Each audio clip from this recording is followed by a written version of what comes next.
Hey, welcome you all one viewers right now to my Disco Elysium stream. I'm just getting started, getting the game ready and all that. You probably already hear it in the background, so we're gonna get started right away.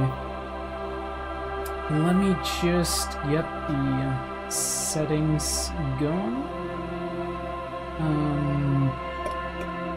Let's see. Zooming that in and getting it to the side. I think that's perfect for like the corner, since I'm looking down slightly to the monitor, and it like I kind of moved it around, but it felt weird, right? Being like here or down here felt kind of weird. Although this one actually not bad, since we do have like the setup display and whatnot down there, but you see my resources with health and psyche and whatnot, so I think this is the best, most unintrusive way to go. Alright, let's get this started. This party. You do need to let me know how the audio is. I can still upload another version of the stream that I'm recording locally, and then adjust the audio, but for the moment this is what we have. For myself, I can go down to like 40% and that's fine. But we're just gonna continue. If I remember correctly, last time we were actually in, we did all of the race theory stuff, and now we can't do anything more. Only thing we can do, I notice, is talk to Kim, apparently. So I guess... Come on, Kim, we're gonna go to the side here. What do you have to say, man? Oh? I'd appreciate it if you didn't force us into situations where I may have to shoot random civilians, because that won't get us anywhere. I mean, that makes sense. Are you speaking up about that due to any particular reasons, or is that just a thought you had? I'm not even sure the one bullet my chamber holds would even prick that Hulk. Oh, I mean, he pissed you off, probably. But also, I tried to punch, and then he was like, I might have to shoot him, actually, if he does any serious damage to me personally, so I get that. No. We're gonna be the nice person here, not like the idiot who doesn't get what he's doing wrong. But he's the one trying to provoke me. Okay, I was trying to assert my dominance over him. I mean, wouldn't work anyway, even if you were strong enough, I think. But I was fighting bad, unsavory ideologies. I'm a hero. I don't know if I'm supposed to comment on that, not gonna lie. Can't promise as I might attacking him again. Alright, fine, I won't do it again. Actually, I wanna, I'm very morbidly curious what he's gonna answer to that, so we're gonna answer with two. We're not here on some political quest. We are here to solve a crime. Don't make the situation any more volatile than it already is. I do assume that on the other options he probably would answer the same. Right, fine, I won't do it again, I promise. Let's think of something else. Yeah, definitely. Like, I mean, I've already settled on that. I think the main thing we need to do is actually get some money, because money is the main thing we need to make. I still want to get into that building, but I don't know if we can actually do that right now. Because last time I failed that check with like the sheet of metal on perception. Strangely enough, on perception, despite having a very high perception stat.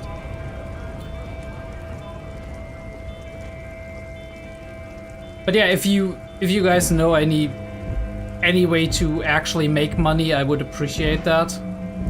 Because holy shit, that is one of the main things that concerns me, because our boy is in quite the debt, and I don't know how to make this much money till the end of like the thing. Because I smashed bottles and I wasn't paying for my room as far as I know. A foreign car, kept in good condition. Alright. What was the... Oh, literally leaving money on the ground here.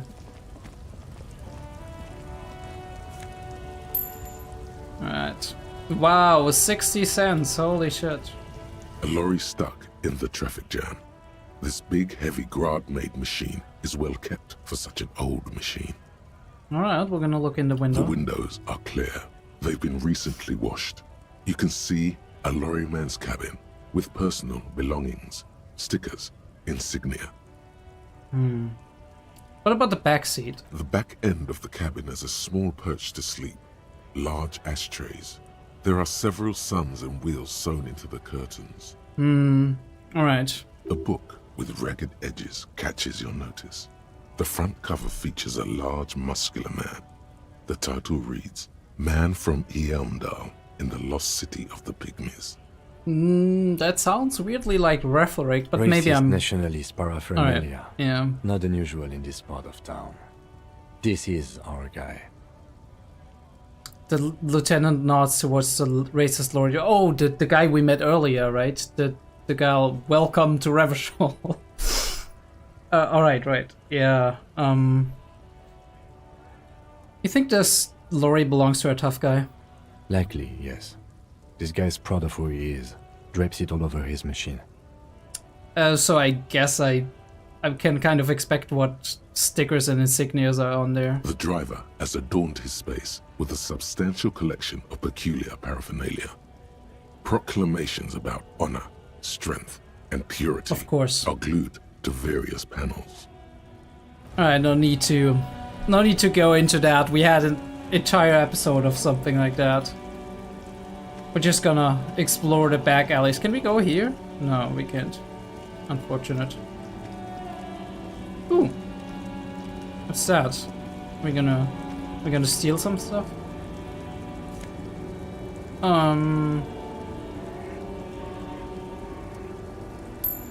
Yeah. I don't know if anybody's looking, right? The small, wrinkled woman does not greet you. She nods along to something on her radio.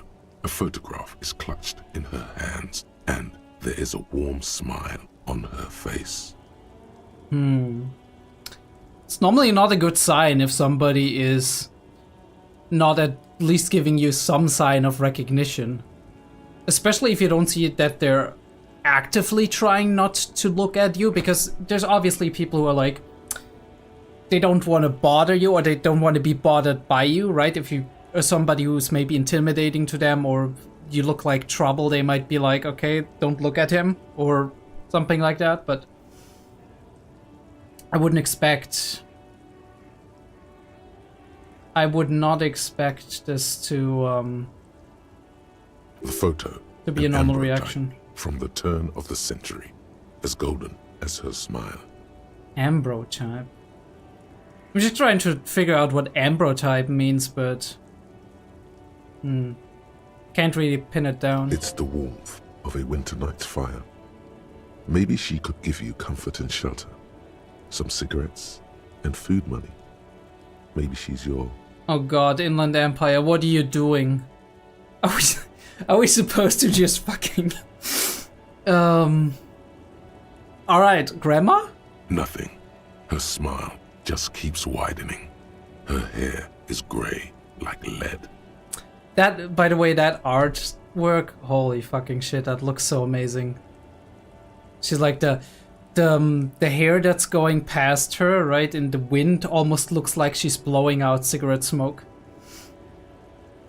Or maybe it is. Maybe that's like the hair just going into the cigarette smoke, basically, and we are supposed to interpret which is which.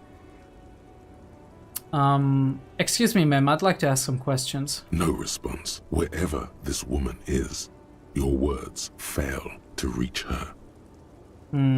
This might be a mistake. Snap your fingers in front of her face. Wait, The lieutenant stops you before you can snap. she's just a distracted old woman. Better to leave her alone. Why, though? Why? I just told you why. I mean, I can't blame Kim for being annoyed. We're just incessant.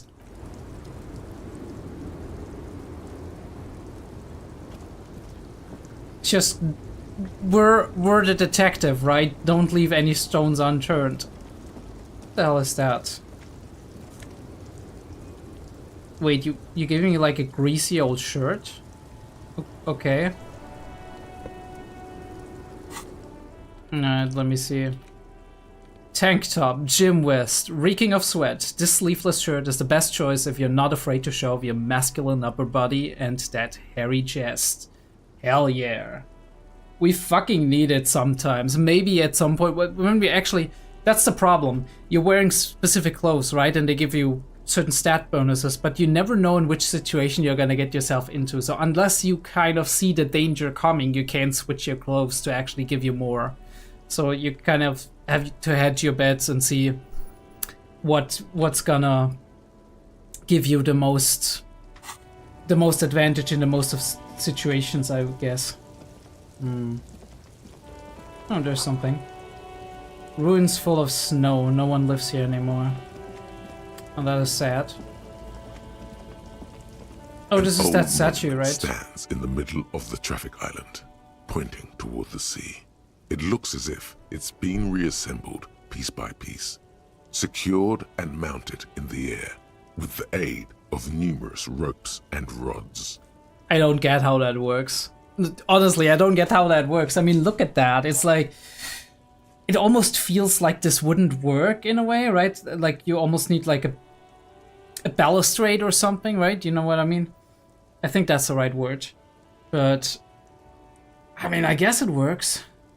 Who is this? A silver plaque on the statue's pedestal reads, I am Philip III, the Squanderer, the greatest of the Philippian kings of Revachol, son of Philip II, the opulent, father of Philip IV, the insane. You Targaryen or something? Like the insane? Okay. We have a pretty high chance on this. Even by the standards of the Philippian kings, old sumptuous Philip was known for his profligacy. Wait, I'm sorry, what is profligacy again? Well, he blew through the whole national treasury, starting the decline of one of the penultimate century's greatest superpowers, the suzerain of Revachol. Suzerain as in... No, but that would be sultany. All of these words, honestly. I read a lot, but what the fuck is a suzerain?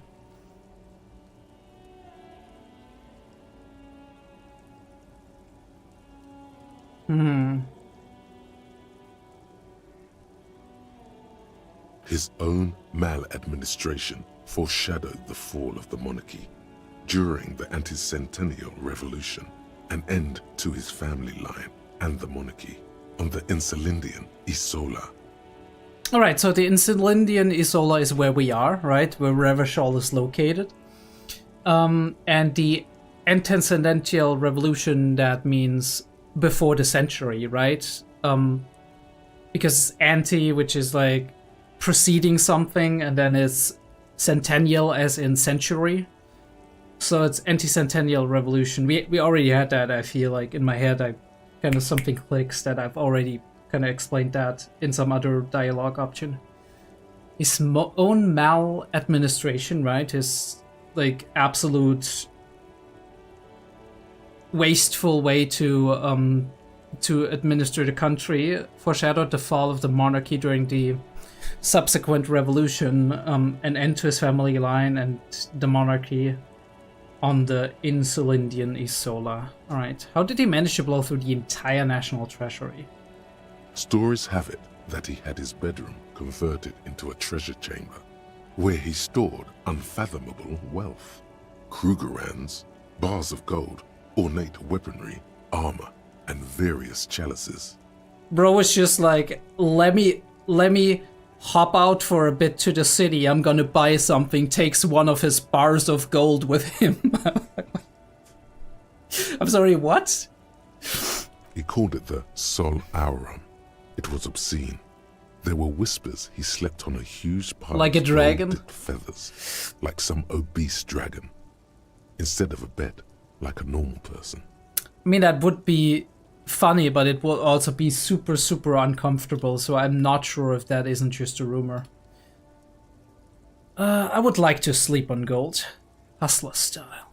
The king is the king and he can do anything. That sounds like something people would be told in a monarchy, right? Something like a little fun rhyme for the children to learn. Wait, really? There's no way that's true. Yeah, I don't think that's really true, right? It's like an exaggeration, kind of like a fable or something. A way to kind of shove somebody into a certain archetype, so you can be like, ah, yes, this guy is bad, right? He was absolutely wasteful in all of these things. Maybe he was just very bad at administering, or he was a lazy fuck, or all of these things are true, but not to that extent, right? I can imagine that is probably the most, the most likely thing. A deplorable farce. No wonder everything went to shit. Nah, there's no way that's true. But wait, you haven't even heard about his fabled cocaine addiction. The what now? You see, old Philippe wasn't just good at squandering the national treasury on gold and ceremonial weaponry, he was also a prodigious snorter of nose candy. I mean, we know what nose candy is. This is a lot to process. So he was addicted to nose candy. A bloated druggie? I'm sorry. Have we looked in the mirror lately? Yes, we have. Alright.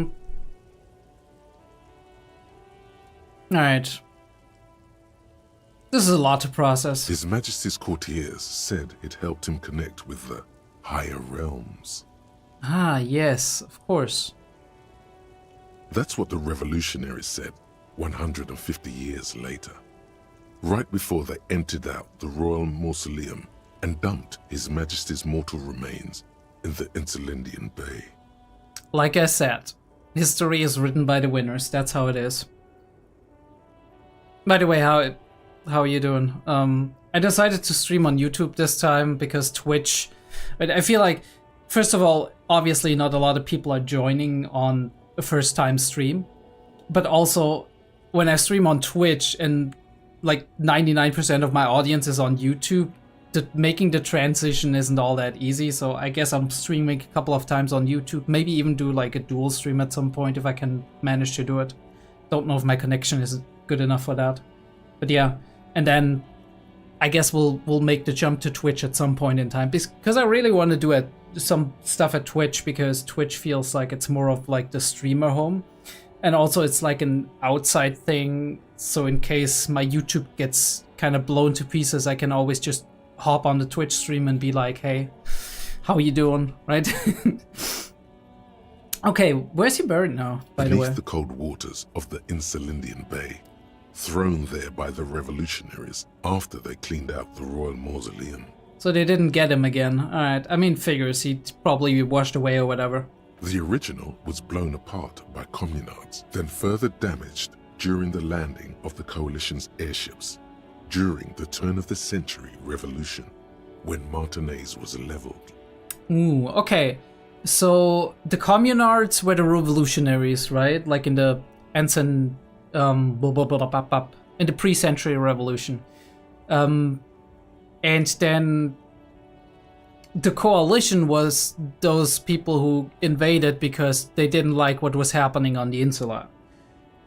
So that is then when Martinez got leveled, which is insane considering that it looks pretty okay-ish right now. I mean, obviously there's a lot of mess right now with like the lorry jam and whatnot, but it looks pretty well.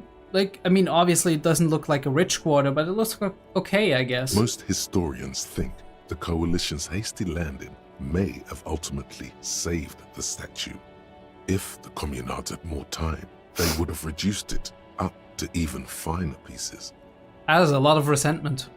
Who restored the monument? Some years ago, a group of liberal, artistically inclined individuals, designers mostly, thought it would be ironic to restore the statue of the most wasteful ruler of Revachol in the poorest part of the city. I don't know if anybody appreciates the irony. The statue is supposed to capture the moment it was blown apart, like an instant frozen in time. A rare butterfly trapped in amber, floating on a sea of shit. Oh, so it's supposed to stay this way, so that they don't like... Okay, I mean, I guess this is a piece of history, right? Like some painting of somebody being... like something being blown apart. That's brilliant. So funny and nihilistic. That's such a bad idea. I really don't get art. No, we do get art, actually. We have very good conceptualization skills. People in Martinez tend to disagree, I thought as so. do many prominent art critics and thought leaders with more nuanced social awareness than the young ironists. Honestly, though, we need the young ironists. They're free, right? They're more creative. Right? They seep in creative juices. They're not like confined to whatever right sensibilities they're in. Those critics might have it wrong, though. There's more to it than just ironism, but you can't say what precisely. Perhaps this art mystery will be solved at a later time? Maybe it will. Maybe in this game even, I don't know, Philip who knows? III, the Squanderer, however, with his bronze face up in the air, doesn't seem concerned about what the hoi polloi think of him in death. Well, I mean, he probably wasn't concerned in life, and now he can't be concerned anymore, so... Not that he ever did in life, either. I'm literally writing the game. I'm literally writing this game. Holy shit, can YouTube stop popping up when I go check for the stream? Kind of going on my nerves. Alright, is there anything else here? Because if there's not... Oh! What is that? Huge slogan, Humanox covers the truck. I guess Humanox might be some kind of company? Yeah, looks like it.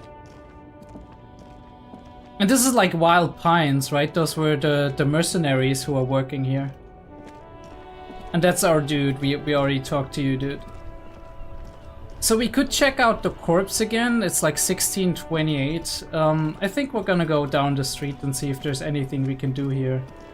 I need some fucking money. Anybody know how I can get money in this game? I would really love to get some money.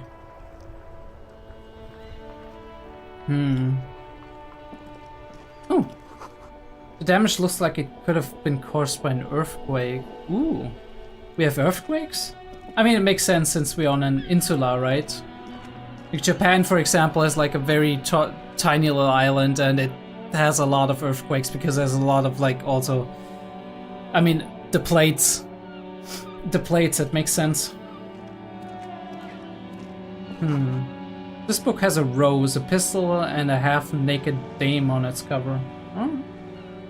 A rose, a pistol, it looks like an action flick or something, right? Hollywood. Also, by the way, on the cover stands a very muscular man surrounded by flames. That is the action flick. Yeah, I realized that there's some micro stutters here, so if that's the case and you see it on the final footage or in the stream, you do let me know.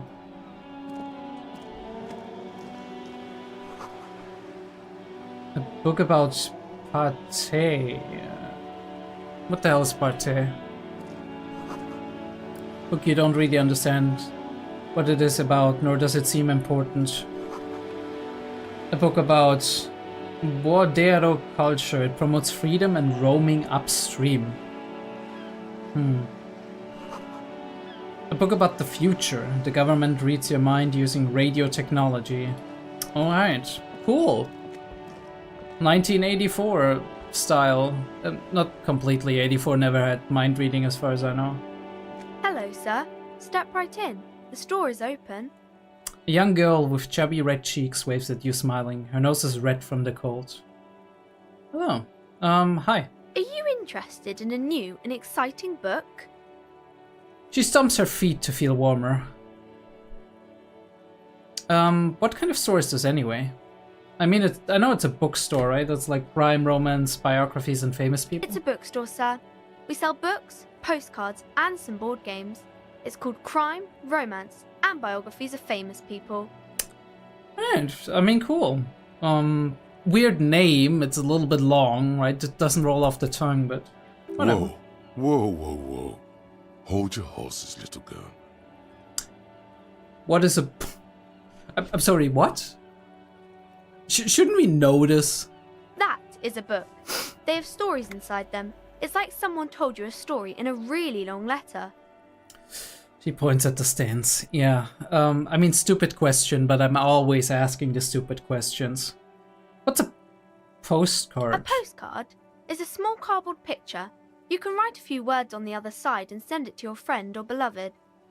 She is unfazed by your questions. She would consider it impolite to point out any perceived weirdness. Thank you, empathy. I see that our choices are already paying dividends. What's a board game? Board games are like little games on a table, made to pass the time. There are several different ones, but sailors here mostly buy cards. I would imagine. Interesting, thanks. My pleasure. Anything else you'd like to know? What a polite little lady. Is it okay if I ask you some questions? Okay, sir. I'll try to answer any questions you have. I hope they're about books. Not quite. What is your name? My name is Annette, sir. My mum, her name is Plaisance. She owns the store. She's inside minding the register or organising the stock. The girl gazes at the window, then suddenly jolts, her eyes wide as if recalling something. Feel free to step in and browse our wares. Right. Gotta contribute to the family business. And you're standing out here in the cold because? I'm signalling that the store is open. Otherwise, people might not know. They'd miss out on the crime, romance, and biographies of famous people. Might they? A sudden gush of wind turns the pages of the books on the counters. She covers her face, smiling. But she's cold. You're cold. Can I help you in some way? I should have a word with the store owner, maybe. Such a good trooper you are. Already learning the value of hard work. Pat her head. No, what are you doing? Don't encourage this. I could help by brutally dismantling the free market. I mean, kind of out of pocket, but okay. It's so tempting to always choose the meme options, right? Like the absolutely batshit insane options, but I want to also take this a little bit serious, so I'm kind of torn most of the time. You're cold. Can I help you in some way? Kind of you to offer, sir. She doesn't know what else to say. What could you do to help her anyway?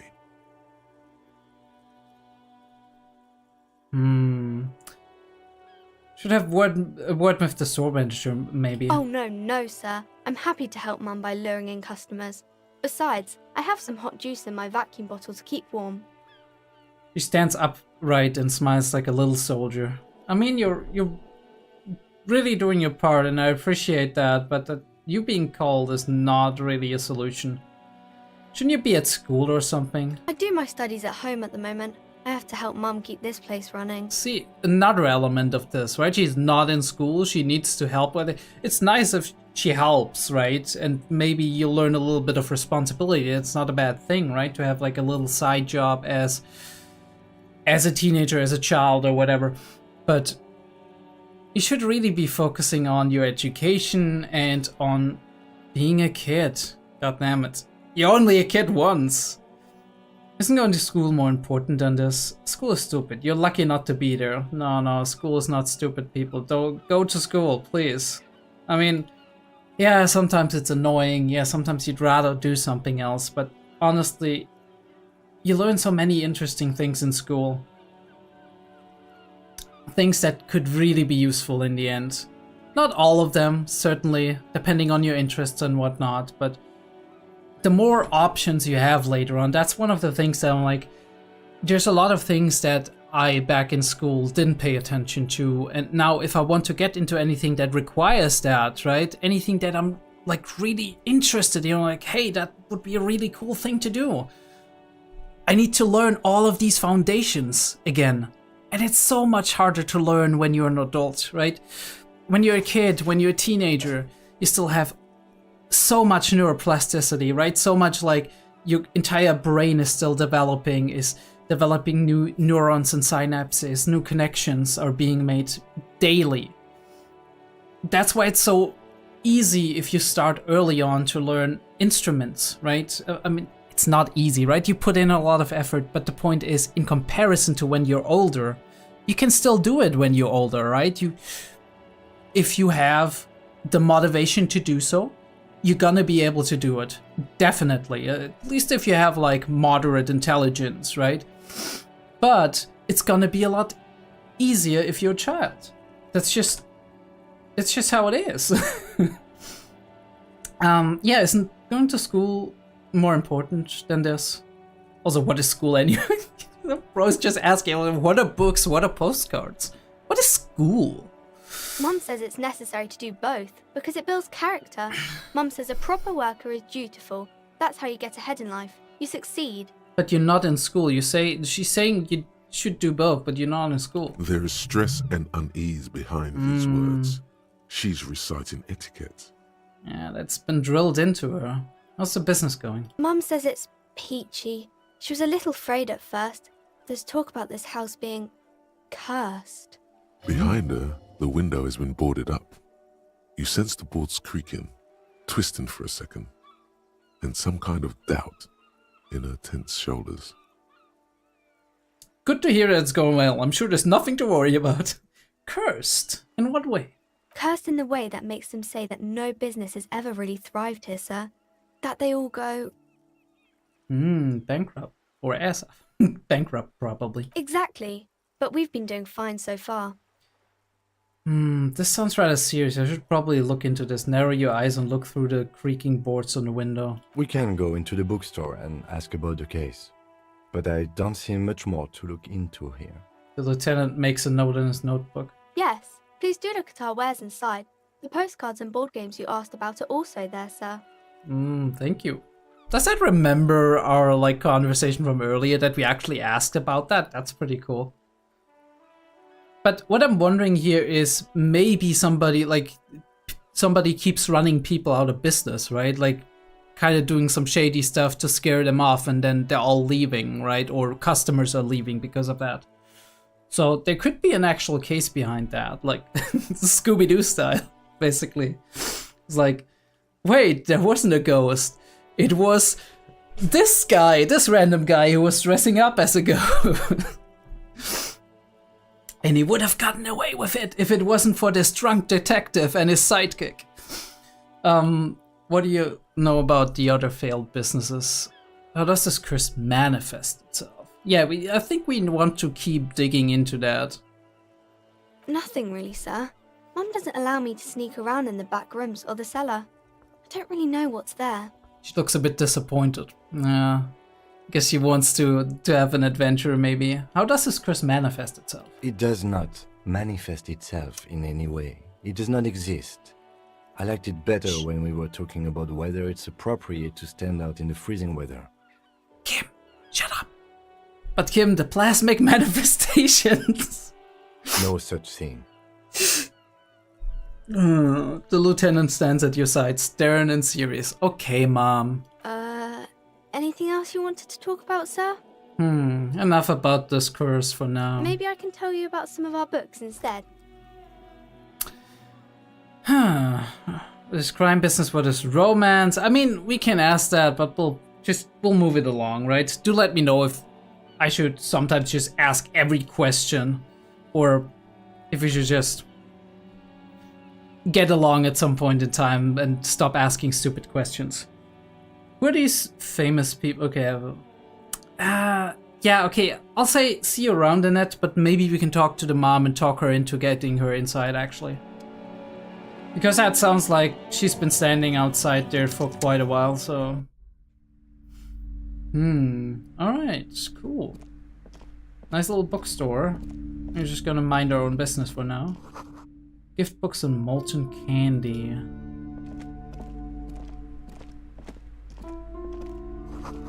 Old sports magazines tucked away in a dark corner. Ooh, yeah, I forgot that I can actually just use the arrow keys. That's cool.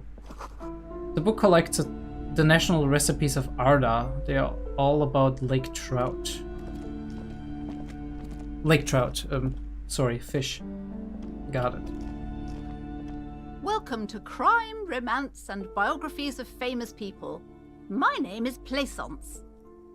The clerk extends a greeting. Be welcome, and please take responsibility for the energy you bring into this space. Energy.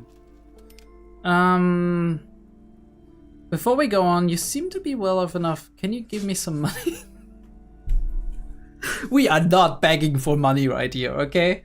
Unless Chad says so. So are you the owner of the store? I am. The proudest owner of our little shop of culture. Her voice is high-pitched as if to give it more penetration. I think you have too much penetration. Pause. What if we want to buy a book? Then why are you talking to me? Everything is on the shelves to browse. Don't you feel compelled to buy anything? See those shelves there? Go. Be drawn. She fiddles with her pendant and weaves her bony fingers directly at you. Well, lady, you're not a good salesman, aren't you? Are you? Or saleswoman. Feels to me like you're not selling me stuff, you just want to shoo me away. That's not good for business, I assume. So what types of books do you have? Everything is on the shelves. Take a look yourself. The shelves compel you, don't they? No, they don't. They really don't. Alright, I'll take a look then. She smiles and nods, seemingly relieved. The girl outside mentioned that this place is cursed. No, your daughter is the one standing outside the store, right? Annette, yes, my daughter. I hope she wasn't slacking off again with her nose in science fiction. Tell me, was she at her post doing her job like a proper girl? Doesn't sound very grateful. No, she was definitely... Oh no, we're not gonna throw the kid under the bus. Doesn't matter, now tell me something else. No, yes, of course. Wonderful. Did you talk to her? Yes. Great. On a scale of 1 to 10, how compelled were you to buy books after talking with her? Not at all if you're treating her like that. Her opinion of her daughter depends on how well she lured you into the store. 5, I felt some interest. 1, not impressed. I'm not going to grade a human being. I don't do that. Come now, it's not personal. It's about proper sales practices and market research. I expect an answer. 10, she's certainly very polite and helpful. My precious, her dedication brings joy to my heart. If you have children, I hope they turn out as great as my Annette. See, that's the issue. That's the issue. Like, I talked about this, like, I think in a lot of reactions. I don't know in how many, but in ReZero recently, right? She is basing her entire appreciation for her daughter on how she performs. So you see how wrong that is? I mean, yeah, it's great to be proud of somebody, right? It's great to be like, hey, my son can do this, my daughter can do this. It's amazing, right? My daughter's studying whatever, right? Medicine. That's cool. But don't base your entire like the entire positive feelings you're giving her, the entire way you praise her in front of other people, base that off of what they have done. Because all that makes them feel if they witness that is that they are only worth as much as the things that they do. And that's not true. Like, you are important as a human being, okay? You are important. It doesn't matter what interests you have, right? I mean, as long as you're not harming anyone, right? It doesn't matter. Even then, right? You're working like in psychology and therapy, you're working a lot with people who have done bad things in the past, who have made mistakes, who have done maybe damage to other people, right? Or to themselves.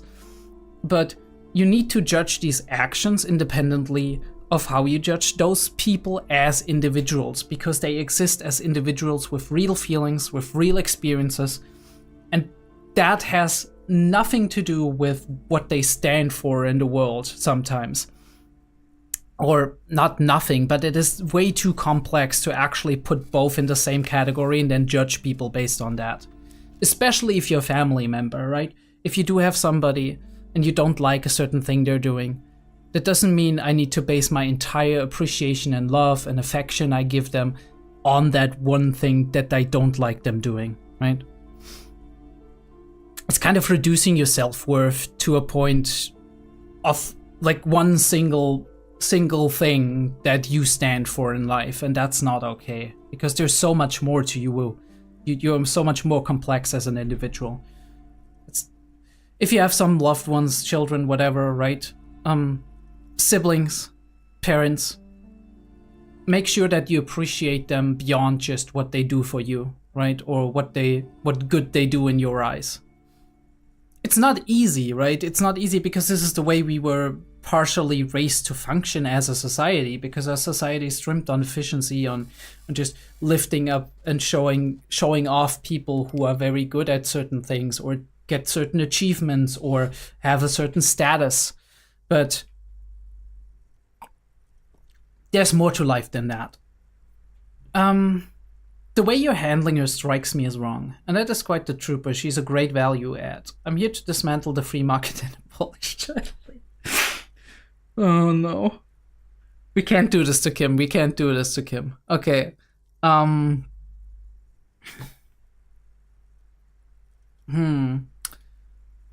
Yeah, the way you're handling her strikes me as wrong. Mind your own business, sir. In our society, people don't get to tell each other how to raise their children. It's none of your or anyone's business. It really isn't. She's kind of right, but at the same time, you can't just sit by and see this happen. Denial is the way she copes with criticism. Yeah, kind of. I mean, we can say it. I'm here to dismantle the free market and abolish child labor. You must be kidding. There's nothing like that happening. Depends. How much do you pay the kid? Good, sir. What does a young child do with money anyway? No, I save it for her as a fund. She's securing her financial future out there. Is she? Such criminal behavior would not happen in more developed countries. In some more developed countries, this sort of thing is 2 felonies: child labor and slavery. Those countries will realize they've raised a lazy and spoiled generation. Ah, yes. Are we done with the jokes now? Yes, we've had quite enough fun here. Right. The lieutenant taps his foot. Okay, let's change the subject. The woman before you scans the store, her shoulders rigid and tense. Every now and then, she nudges her glasses. The girl outside mentioned that this place is cursed. I don't know how that reflects on the net. Cursed? Who said that? Annette? I will have a word with her. This place is not cursed. It has a robustly magnetic energy. Good for commercial activity.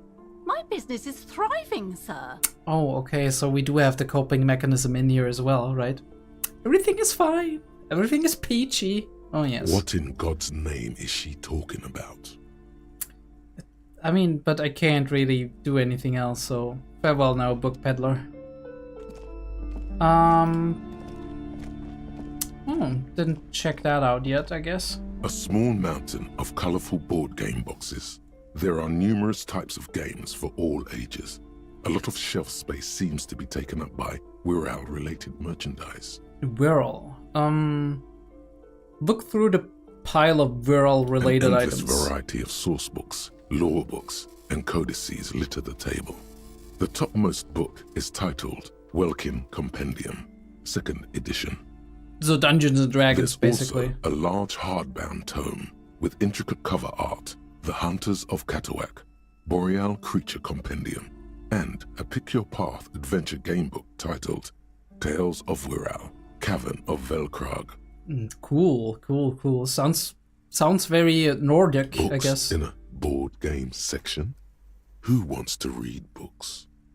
Anything that really There's catches a my eye. box that says Wirral, 3rd edition Mega Setting Supplements Module. The side panel notes, a fantastique adventure board game, new maps and miniatures. A sticker on it displays 25 real. I have all of 2 real on my name. That price is steep, but then it's the 3rd edition Mega Setting Supplement, so it makes sense. Yeah, of course, mega. It's in the name. Storekeep, what board games do you have here? Wonderful wonderful board games, sir. The Viticulturist is a classic for sure, or perhaps you'd like Archipelagos of Insulinda, a very educational game for those interested in geography. Okay. Raubritter is a fun game of economic competition, but can get quite intense after a while. We have games for the whole family. You can play with your children. Oh, I don't even know how to translate Raubritter. Because it's a German word, right? Like, I guess Stealing Knight, it's not the real translation. I know there's an actual name for that, right? Mercenary? I don't know if it's... I don't think it's mercenary in that way. And that is an actual term, but I might have to look it up. Who are you going to play board games with? Do you have friends or family? Wow. I have children? A family? Question mark? It certainly feels like whatever you will die with you. Oh no, we just hurt ourselves. Okay. No, we're not gonna go down this train. Yes, kids, friends, chicks, I have all of those. Then you're a lucky man, officer. Children are the greatest of treasures. She fiddles with her pendant, thinking. For playing with friends, I'd recommend Suzerainty. It's a civilization building game where you build a civilization, then set off to brutally colonize and repress other civilizations. It'll cost 12 real. So basically a Civ game, yeah. I mean, we do love those. So what about all these viral things? Lousy auras there. No, role-playing games are popular among those types. You know, who are into those kind of things. Personally, I don't like it. Not at all. Ah, yes. Scum of the earth. I've heard they turn people into occult enthusiasts. That they have rituals. Satanists. Where they try to summon entities. Highly immoral stuff. You can still buy them, though. Yeah, of course. Highly immoral. But I'm gonna sell them anyway. Sounds good to me. Alright, nothing that makes us money. What the hell is happening? The display rack is brimming with worn paperbacks featuring an extremely muscular, sword-wielding barbarian on the cover. Nearly all the titles contain the word Hyamdal somewhere. Hyamdal. Look through the display books. Rows and rows of Hyamdala men blur your vision. You make out some titles. Man from Hyamdal and the Mammoth Riders. Man from Hyamdal, Return to Hyamdal. And the solipsistic Man from Hyamdal and the Hyamdal Man. Oh, of course. Gotta need one of those. Good God, how many are there? Maybe 100. Man from Hyamdal and the sages at the end of the world. Man from Hyamdal and the false god. Man from it's like a mystery Hyamdal series or something. Earth. Man from Hyamdal, the Hyamdal colonies. Man from Hyamdal and the swamp beast. Man from Hyamdal and the snow crabs. I can't help but notice, I think Hyamdal is kind of a region that is supposed to be like in like whatchamacallem, Meathead or whatever, right? The big guy. Like, in his theory, wouldn't they be like one of the superior races or whatever? So that might be like one of the nations that considers themselves better than the others. But I'm not sure. Is that all? Not even close. Man from Hyamdal in hell. Man from Hyamdal and the forest of slaves. Man from Hyamdal under the lake. Man from Hyamdal, Hyamdal burning. There's even The Trial of Death, a pastoral combat game book set in the world of Hyamdala Man, and so much more. Pain threshold medium. Do any of these books call out to me? It's a white check, so I guess we'll try it. Nothing of interest. Only silence and the cosmic background pain radiation. Storekeep, tell me about these Muscleman books. Oh, Man from Hyamdal. A very popular series of adventure novels. They're awfully immoral and violent books. Why are they so popular? Blood and violence, scantily clad women, epic narratives, Of course. all those mystical things he encounters. They're bound to grab those with little imagination and nothing to do. Mm-hmm. Shout out to you, Shonen Bros. Sorry, I'm just kidding. Okay, I'm just kidding. Sounds good. Which one should I start with? That doesn't sound like something I'd be interested in. Does it sound like something we are interested in? You know what? Why not? We need to understand those people, right? Who like these things. What does it matter? They're all the same.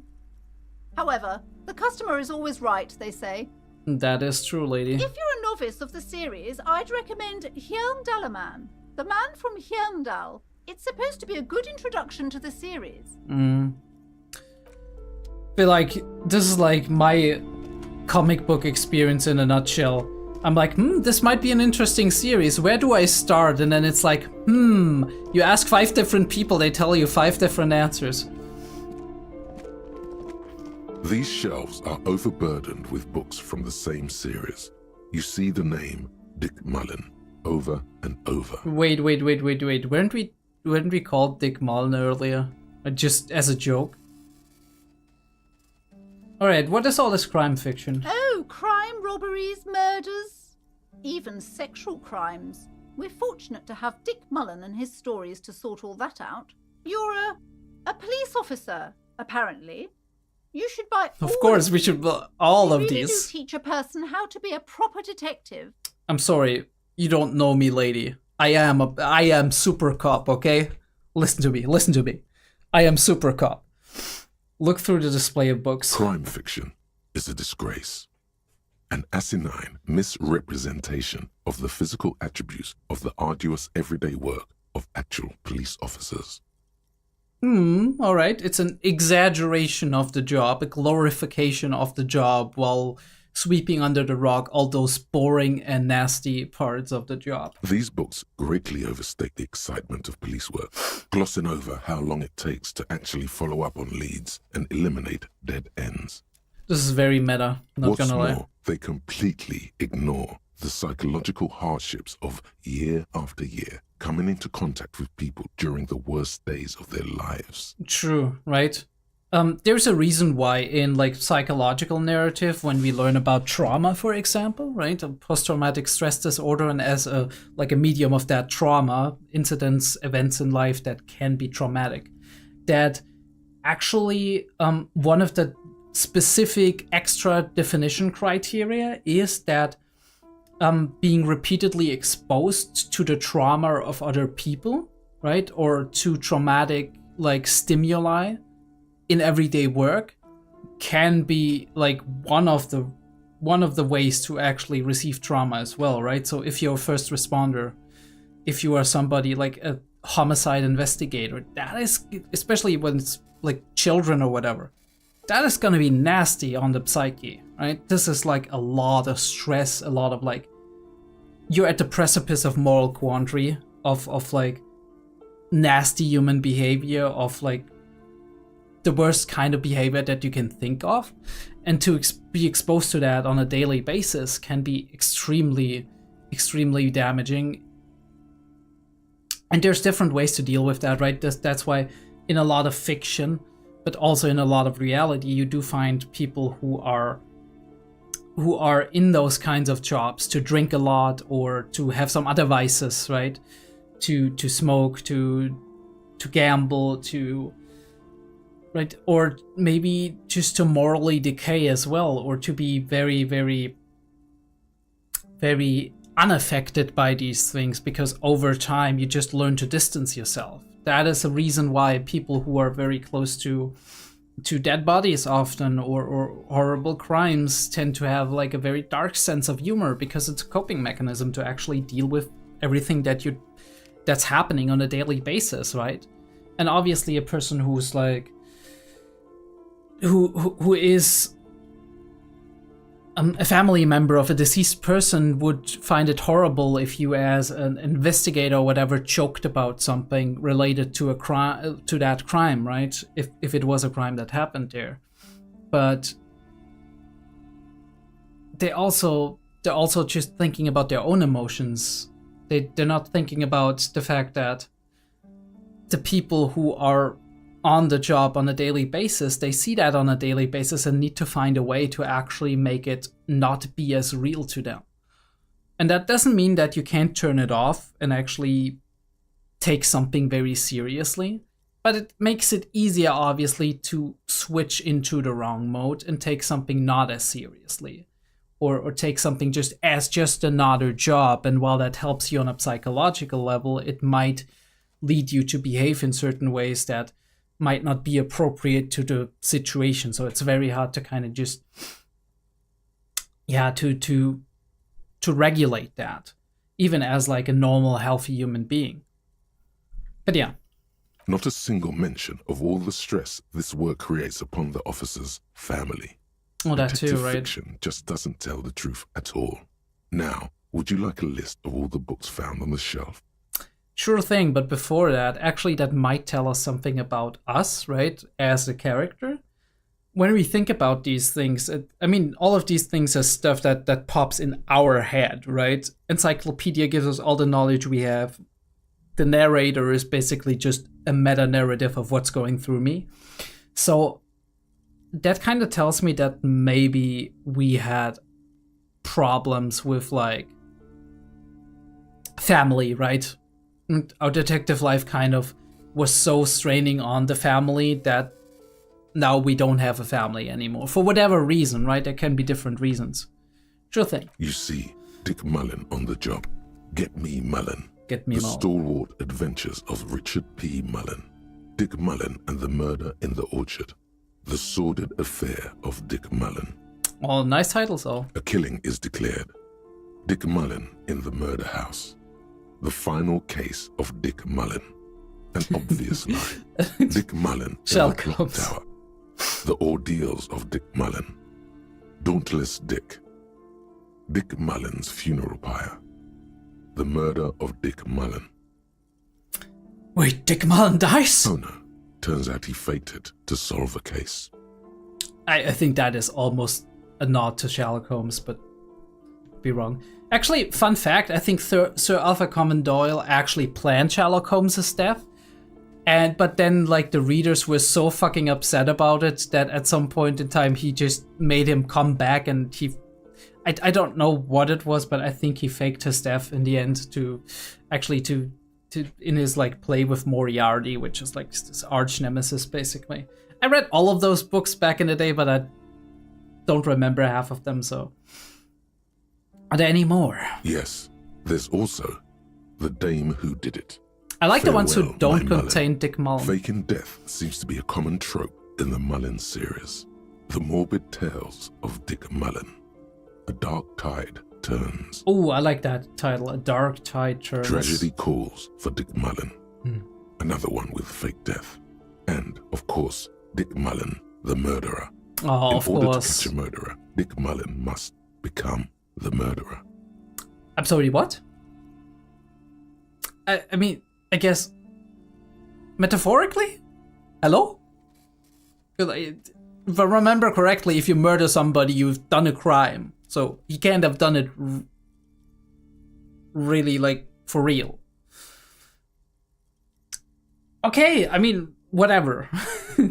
I was thinking, like, the Dick Mullen the murderer would be like a classic, oh shit, he murdered some, or he's like accused of murdering someone. Now he has to prove his innocence, but no.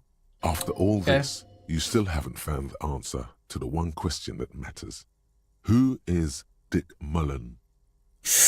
Ooh, it's a white shack and reaction speed is the thing, so very interesting.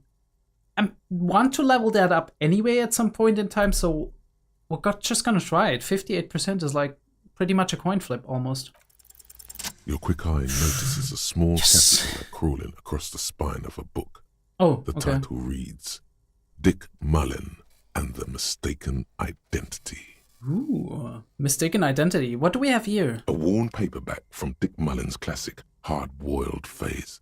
The premise seems to be that Dick Mullen is framed for the murder of his best friend and has just a few days to prove his innocence. I swear I'm not writing this. I'm not writing this game. I swear it. I swear to you right now, I haven't written this game. Why does this speak to me? Could it be the motifs of unstable identities and shocking betrayals? Kind of. We're kind of lost right now, right? We don't know who we are. It's probably right. I'm a complicated guy, full of contradictions. No, it's gonna be something else. All right, you know what? Just the fun option, so we're gonna take the fun option. Perhaps you're drawn to the dark and noirish atmosphere. Yeah, I'm pretty intense. I'm all about that dark stuff. No, that's not it either. Is it because the smoking dame in the slinky red dress on the cover is giving you a hard-on? It might be. It might be. But, what? No, that's not what's happening. Not at all. Yes, it is. The bulge in your pants is embarrassingly obvious. Oh, damn it. I hope Kim didn't notice. Relax. It's not that bad. Also, this means your blood flow is returning to normal. Good news, really. Good job, electrochemistry. You're saving me. Something the matter, detective? No, not at all. Nope, all good here. Casually adjust your pants. Kim, would you describe this woman as a smoking Are we gonna ask? Are we gonna ask?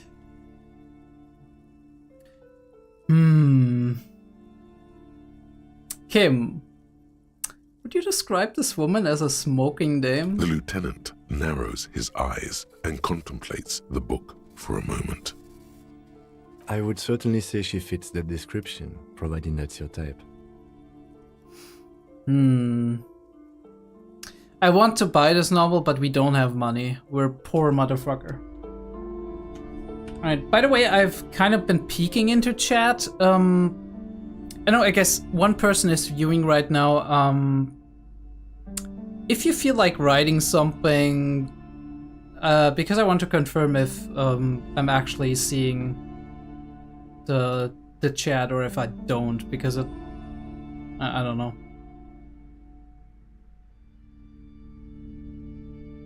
But you don't have to, it's fine. I'll check in a couple of seconds. Alright, a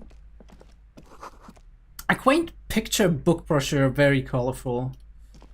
And, it's a tome of fascist magic.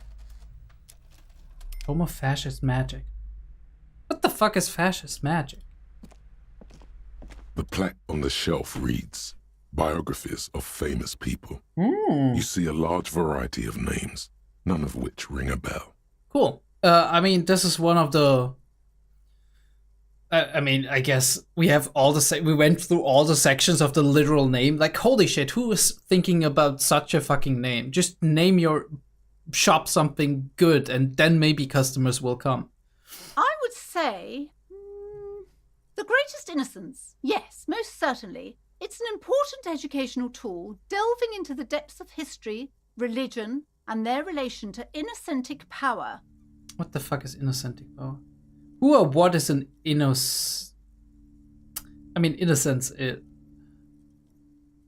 A very influential historical figure. Oh, no, But okay. surely I don't have to tell you that. You're a law officer, and law officers have at least some education. She waves her hand as if casting aside the thought. The book is also very daring.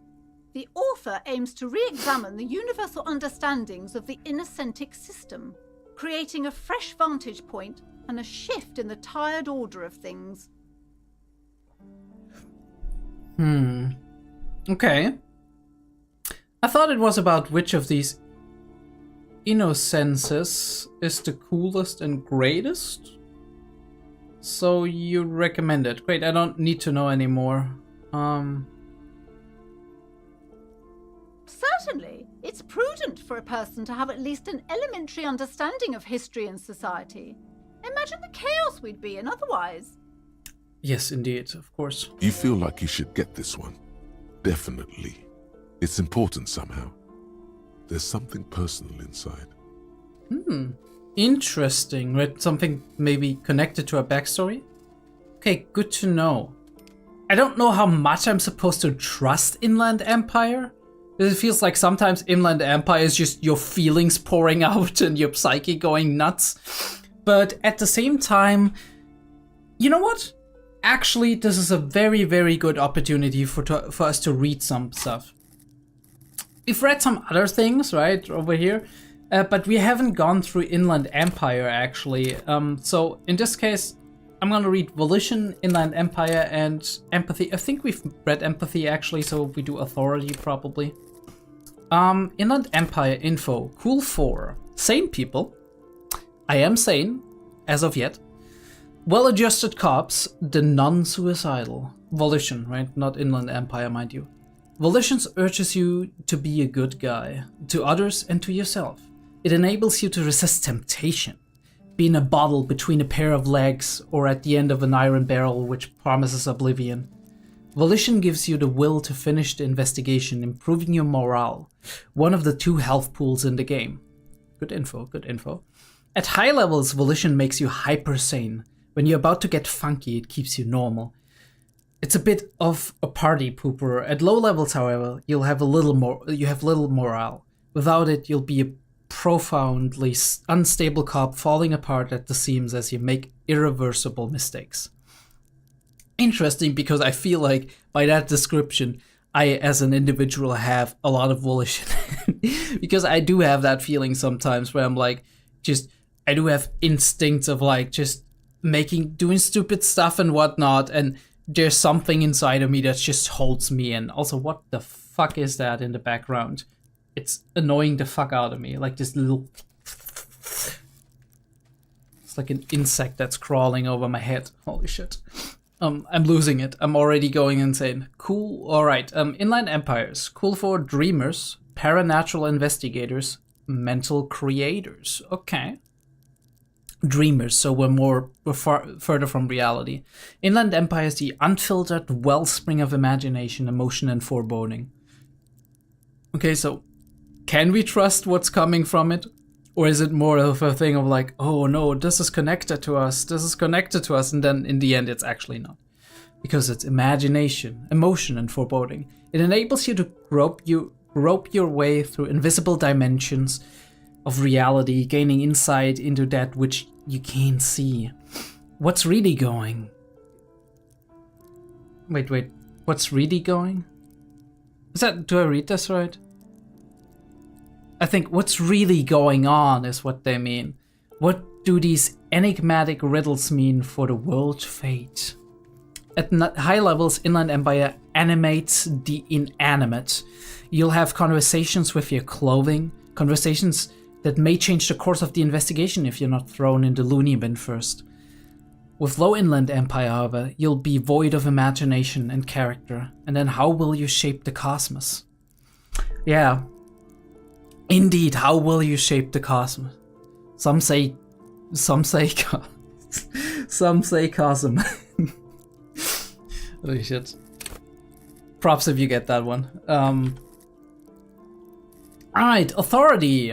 Cool for leaders, experts of psychological warfare, and respect junkies. Authority urges you to assert and reassert your dominance over those around you, right? Maybe that would have helped us with, like, however his name is. It enables you to understand the power dynamics of groups of thugs, know how far you can push a perpetrator, and how to establish control of situations. At high levels, Authority demands respect. Even a perceived slight could send you into knee-breaking mode. With low Authority, however, you're forever in awkward situations, like when you suffer psychological breakdowns after you yell at teenagers and they laugh at you. Holy shit. Holy shit. Real doomer behavior. Let's make sure we're not getting into that. I mean, our Authority is okay-ish, it's not excellent. We're kind of like a middle-of-the-road dude in a lot of things, except for intelligence and somewhat motorics, though we also don't have very good, like, savoir-faire, but that's mostly because we're very out there with our clothing right now. I think I'll do the rest. Esprit de corps. Cool for cops, cop aficionados, pretend cops. I think I've read this before, have I? I don't know. Esprit de corps is the very spirit of policing. The Copgeist. It enables you to understand your blue-souled sisters and brothers, not only by picking up subtle signals, from your partner, but by witnessing flash sideways scenes as they play out in your precinct. At high levels, you'll be the very heart of the police force. Why do I have 4, by the way? Oh, no, it's I'm sorry. I got distracted. It's the bonus from, like, the clothing. At high levels, you'll be the very heart of the police force, not only willing and able, but obliged to take a bullet for your partner. However, without esprit de corps, you'll be flying blind, unable to understand discreet remarks colleagues make in high-stakes situations, remarks that might just save your life, right? So we understand Kim better, probably. And possibly partners that we meet, like we've talked to them on the phone, maybe we'll run across them. I don't know. Suggestion. Cool for diplomats, right? I am, but my character isn't right now. Charmers, sociopaths. But I'm saying that because some people kind of tell me I'm very diplomatic in many, like, conversations and discussions and situations. I mean, I can make my point, but I'm good at like finding the compromises and actually getting people on one level. But anyway, suggestions urges a soft power approach. If people think they want what you want, you've already won. The skill enables you to implant ideas into the minds of others. You can make citizens like you more. You can make gangsters turn on each other too. Many crime rings have been broken just by little doubt, after all. At high levels, suggestions makes you affable to everyone and more resistant to their charms in turn. But all that's schmoozing and oozing charm will make you slimy. Right? Okay, some people will kind of be ticked off by that, and you'll know it even if no one else does. Okay. But I know it inside. It damages me on some level. With low levels of suggestion, though, you'll have difficulty getting any kind of rapport with others. You'll be alone, both during the day and at night. Holy shit. That is depressing. That is a depressing end on our reading session on that. Yeah, I think I want to look through the displayed books of these famous people things, but I don't know if we'll look too much into it. Browsing through all the books with all their names makes your head spin. None of these seem important or relevant. It's all just vapid egoism. It all is. It truly fucking is. Suddenly, a particularly odd title catches your eye. It reads, High Speed Love, the tragic true love story of Jacob Irv and Alfie Delatraz, by one Cecilia Averbrook. Averbrook, okay. High Speed Love chronicles the romance between two of the finest tip-top tourney racers in history. Okay. One of them is the madcap driver, Jacob Irv. His blonde mane graces the cover. Jacob Irv, madcap driver. Okay, that sounds impressive. Next to Irv's life story, you see a slim biography of an Occidental rock star called the Anti-Star. He's famous for shooting morphine into one of his eyeballs and cocaine into the other. Right, what a brilliant idea. Next to that, Revacholian radio personality Guillaume Bevy stands in front of a run-down drug den. He's a permanent fixture on Channel 8, reporting on real-life crime and ruining cops' days. We should know something about that, okay. I really must insist you buy one of the books. Reading them is not for free. Do still browse, though, but not too long. This lady has done everything in her power to get us out of this store. I'm sorry, I did not mean to rush you. You are browsing. Go ahead. Take your time. Time is commerce. Alright, lady. Yeah, don't worry about it. We'll wrap it up at some point. Several maps have been attached to a bulletin board hidden inside the alcove. They're held up by small pins. The board has come loose from one corner. The maps look old and faded. Your eye catches a map of Insulinda, a map of Revachol, and a map of Martinez. Oh, this is interesting. Look at the map of Insulinda first. This large map displays archipelagos. You see a constellation of small dots on the light blue emptiness of the Insulindic Ocean. The largest in the northeast is La Caillou. You are here. Okay. Another, far away in the southwest, Seminese Islands. Seminese Fantôme. I heard that before. What else? Ozon, Laurentide, Fas Alamir, Archipelagos, North Arcade Islands. All just specks of dust on the vastness of the Insulindic. On the edges of the map, the color fades into a blur of dotted lines, black and white. Okay. disintegrating into mathematics. Thank you, visual calculus. In the northeast, a dust mite stands on the north coast of Caillou in a bookstore. It's you. A dust mite on that map, right? A grain of sand, nothing more. In the deep, vast ocean of this world. Right. Driving through the ether. Like some mad idea in the head of God. I don't know. Okay, squint first. Can you see cities on the island? You can. On Caillou, Revachol. a single black star. On Ozon, Fondelaire, and Vimandu. On archipelagos, Croyan Moran, Villiers. On Seminine, Olduvai, and on Laurentide, Deora of the Seven Seas. Deora of the Seven... That sounds very impressive. Beautiful names. Lost little pearls of light, tiny fires in the dark. And like that kind of reminds me of these night shots of Earth where you see all like the energy grids. It's insane, right? 850 million people live on these little dots, an oceanic world of culture and commerce torn apart by history. Insane. 850 million is a lot. That's like not quite double, but I think... Well, I'm not sure. It might be double the population of the United States. The ocean breaks apart into a tangle of cosines and azimuths, all pointing into pale nothingness. Windy is the north azimuth. Grad is the northeast azimuth. Samara is the east azimuth. Seol is the west azimuth. Isolas, they're called. Okay, the ocean breaks apart into a tangle of cosines and azimuths. I don't know what those are. I don't know what those are. I think those might be mathematical terms that I can't, because German is my native language and English isn't. All pointing into pale nothingness. Mundi is the north azimuth. Grad is the northeast azimuth. Right, so they're like the borders, right?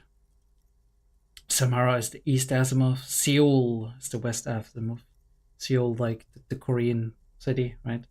Isolas, they're called. Connections to other worlds. Words past the Insulindian, unknown to you. You only know you've never been there. It's really insane, right? If you think about it. It's really other worlds, basically.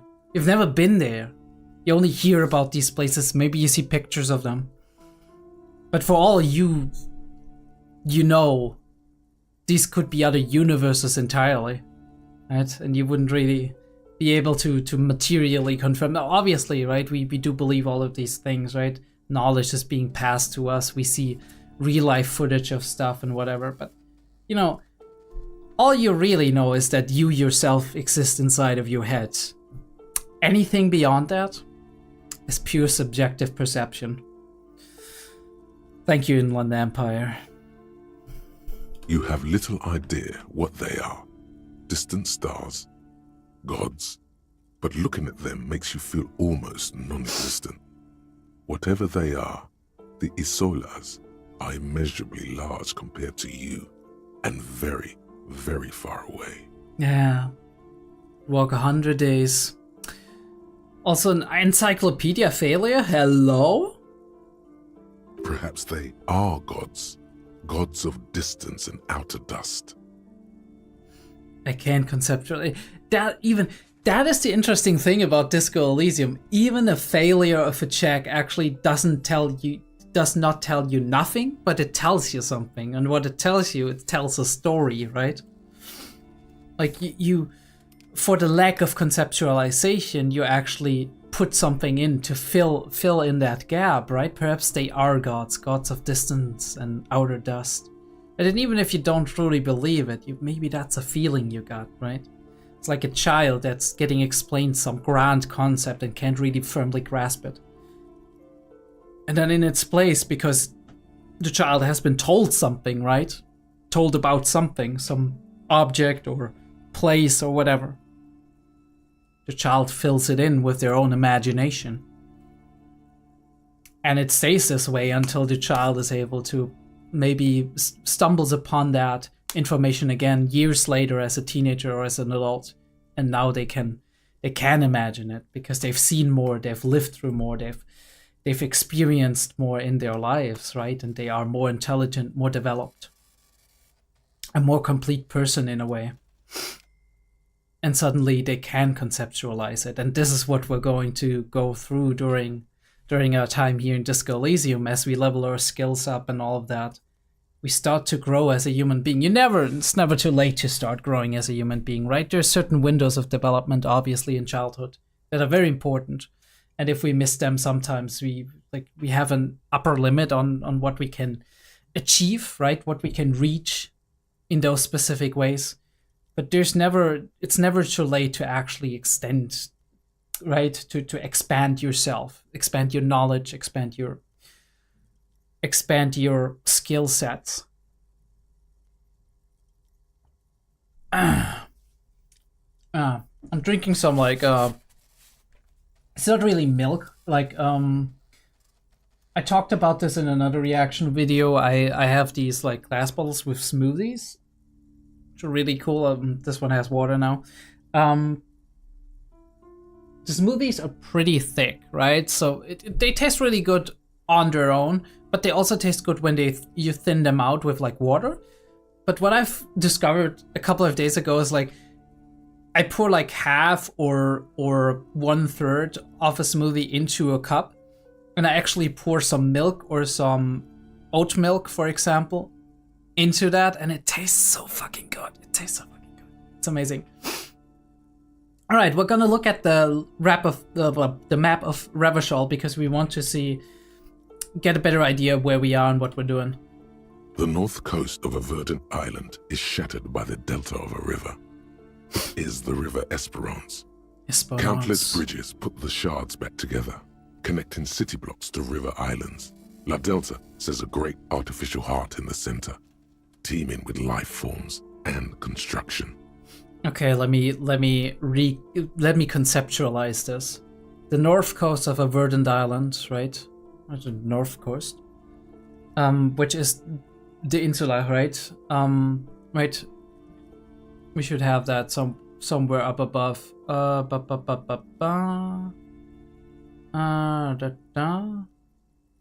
Revachol on Kalu, right?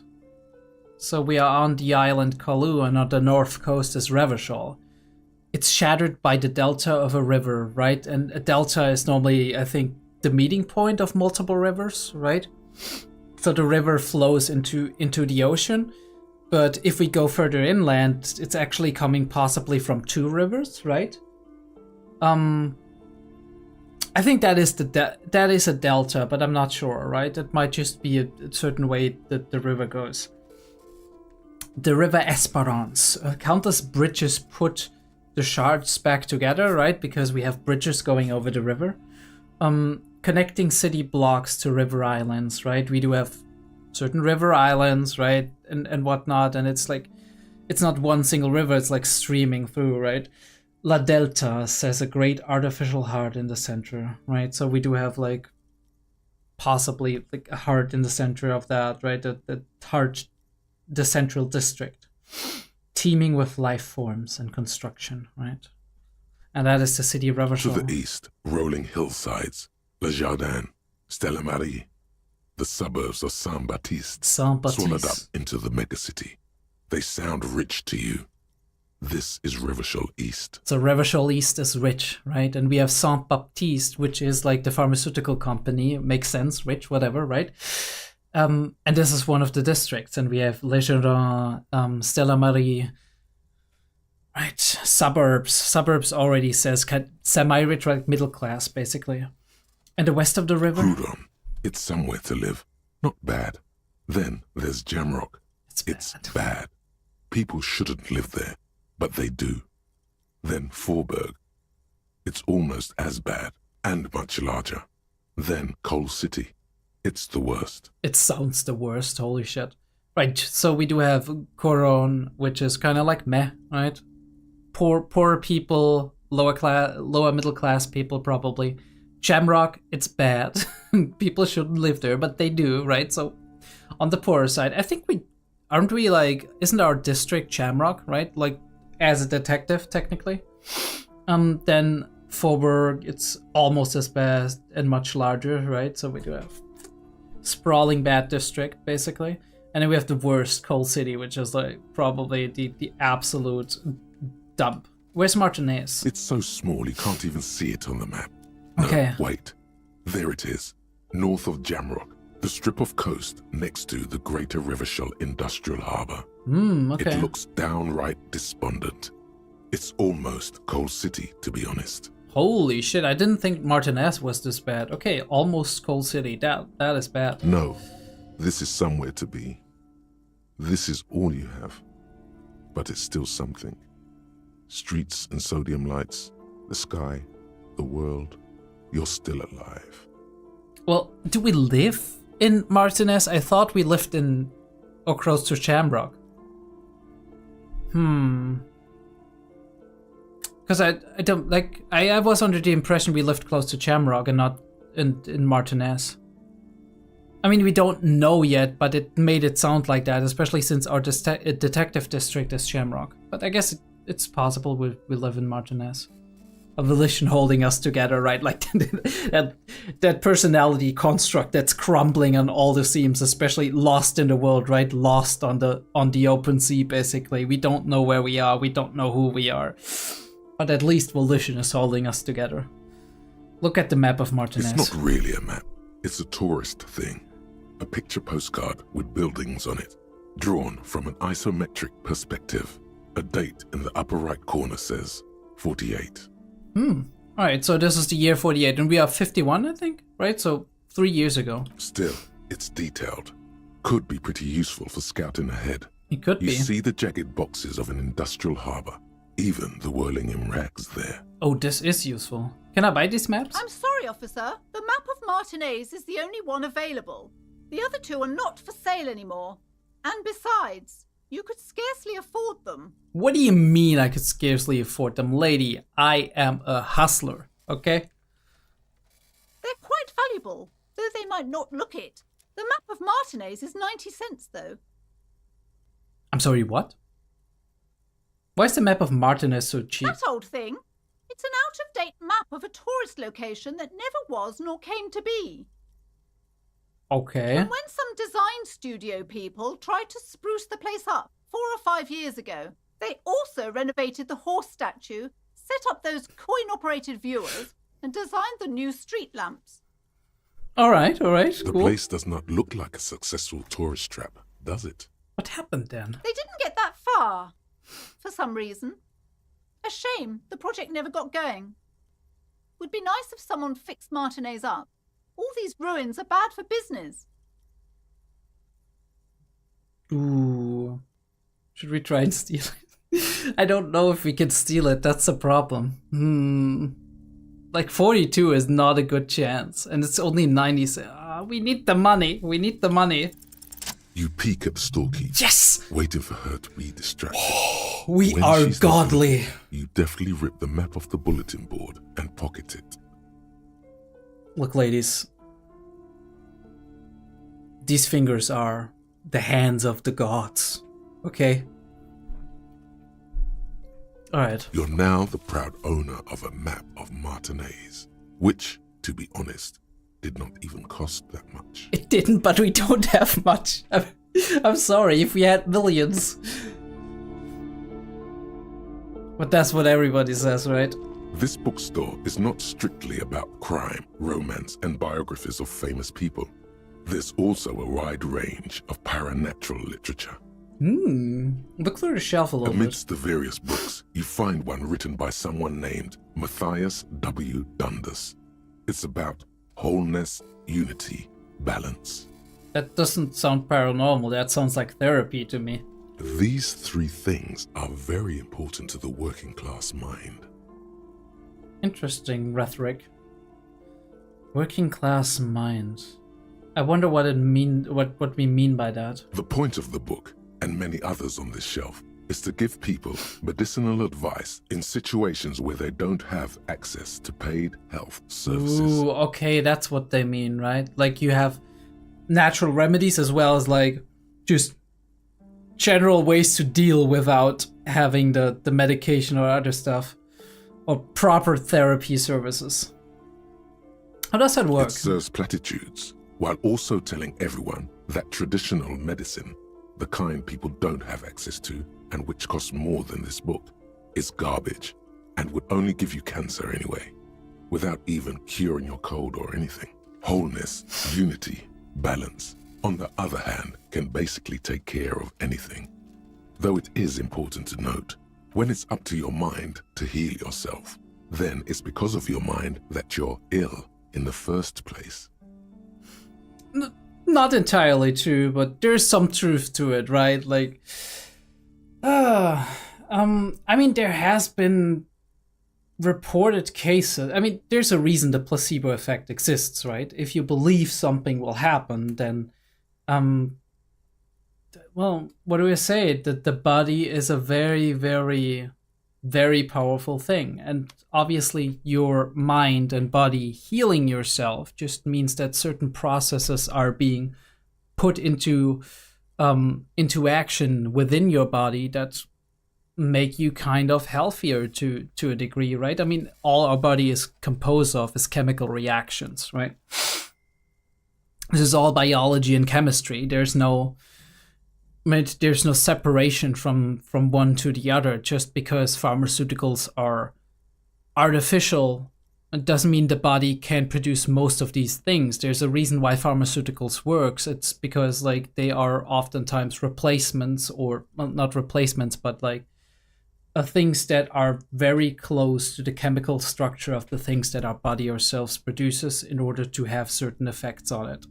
Right? So pain medication, antidepressants, right? All of these things, they work because they build on principles that our body is working on in the first place, right? And yeah, like I said, there's a reason the placebo effect exists. Our body has incredible self-healing capabilities. Does that mean that if I believe enough about it, my cancer will die? Will stop being there? No, probably not, right? I mean, cancer, for example, is just like mechanically, cancer is already your body not being able to deal with something because, fun fact, our body is going through maladaptive mutations in certain cells all the time, but our body is stopping it, right? Our body is basically has systems in place to detect that and then be like, okay, wait, like immune system cell number 5, go over there and terminate that cell because otherwise it's gonna grow into like a tumor or something, right? And our body's consistently doing that incredibly efficiently. It's when our immune system is not up to par, right? When things happen, oftentimes we talk about like inflammation and whatever, that there's problems that can start happening, right? Our body doesn't catch it all, and then something develops out of it, and that is the problem in some cases. But yeah, our body has incredible capabilities to heal itself. It's just like, don't always just rely on that, right? There's a reason why modern medicine and hygiene and all of these things have brought us a very, very long life. It's because in moderation, they support what our body is already doing, right? In moderation, they help us overcome things that maybe without medication, without any medication, we would maybe not have made it, right? It's, in a way, like, I always treat that, for me, myself, I always treat it in a way to say, like, aside from, like, serious illnesses and whatnot, medication is there in order to give your mind and your body relief to the degree that then it can heal itself, right? Because obviously, take a virus or something, right? A sickness, whatever, right? The common cold, influenza, right? Obviously, there's like vaccines and whatnot, but say you catch the flu, then what you can do is treat the symptoms, right, and make it easier on you yourself, so you don't strain yourself too much while you're having the sickness, but your body still has to fight it, and your body is gonna defeat it, right? And then, especially for those people who are kind of like in the situation that they are not as immune, like not that their immune system isn't as good as it maybe could be. In those cases, it helps a lot to kind of relieve all of the other stressors that your body has, so it can concentrate on actually making you healthy again. And that's how I see it. But yeah. Does the book say anything else? The book features chapters on topics such as how to find magnesium. It even lists plants you can harvest magnesium from. How to continue drinking if you're an alcoholic who has destroyed his liver. And there's even a chapter on the ancient Seraïs tradition of using duck gallbladder preservatives to treat and prevent sexually transmitted diseases. Pre and post factum apply. Nothing worth buying. You say nothing worth buying, but I kind of perked up at the magnesium thing because magnesium is very important apparently. This is just mundane garbage. What's even paranatural about this? I'm asking myself the same thing on like the paranatural thing. Find something truly otherworldly. Yeah, give it to me. The throbbing in your head increases with every passing moment you gaze at this shelf. Let me gaze into the abyss. Suddenly, as if out of nowhere, a small green book becomes apparent. The title of it reads, Medicinal Purposes of the Pale. Ooh, the pale. What's the pale? The book contains very little explanation on the matter. This knowledge seems to be taken for granted. Ah, yes, of course, the pale. What's this book about? The book contains descriptions of various pseudoscientific therapies, alternative medicines, and folk remedies involving the pale, also known as le territoire. Le territoire. For example, it recommends vigorously swatting one's naked body with a venik or hand broom, made from the leafy twigs of a young birch tree from the near pale. As one would naturally do, of course. Sounds invigorating. It is, and good for the circulation too. What else? It also recommends consuming distilled spirits like vodka or whiskey that have been aged in the pale. Readers are instructed to cover these jars in a shallow hole just inside the pale and leave them there for 30 to 60 days, depending on the potency desired.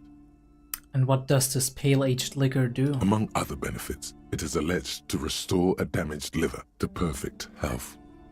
Perfect health. All right. That seems improbable. Thank you, Logic. Without you, I wouldn't have known that. Should probably get my hands on some of that. What else is there?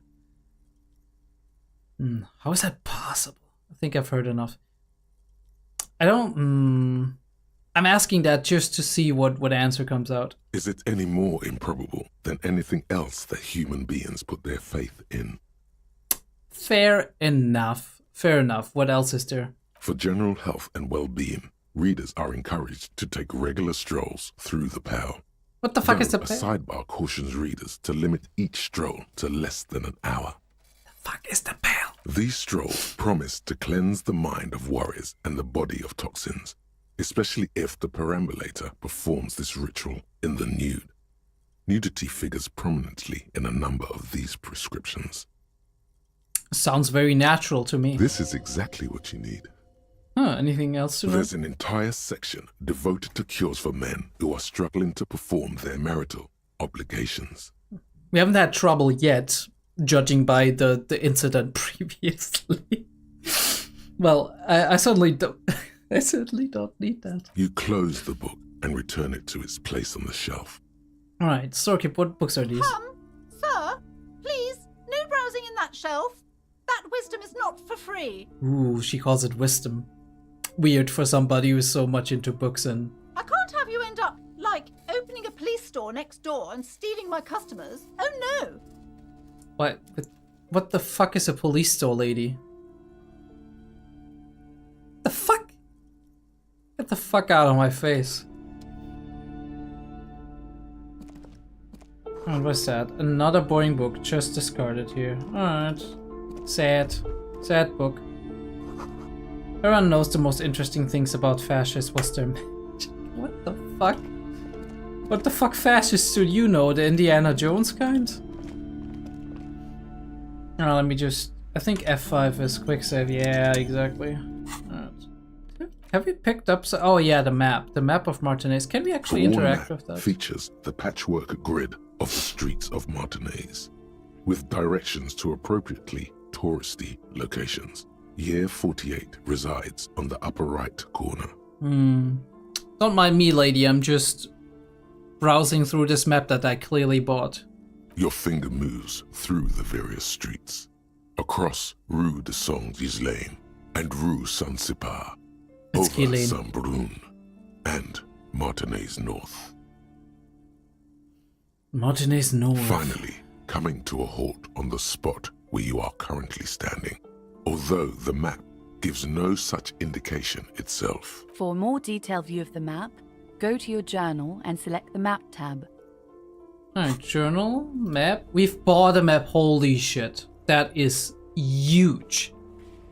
And it's showing us all the fucking, yeah, all the skill checks as well. That is fucking amazing.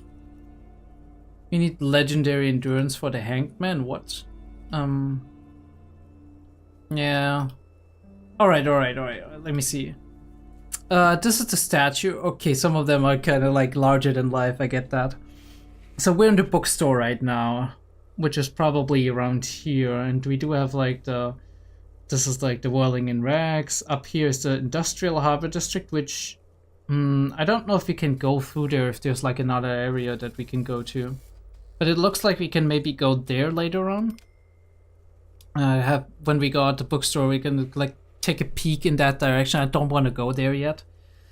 I think like we can explore this and see what's there, and then maybe go back because it's getting late and see if we can kind of figure out that money stuff, because I'm really worried about us not being able to pay anything and having to sleep on the street. That would be kind of shitty.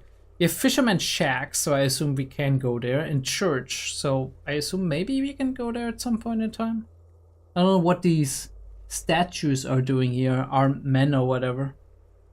I hope they're just statues and not like some... Yeah, I don't know. Okay, cool. We have a map.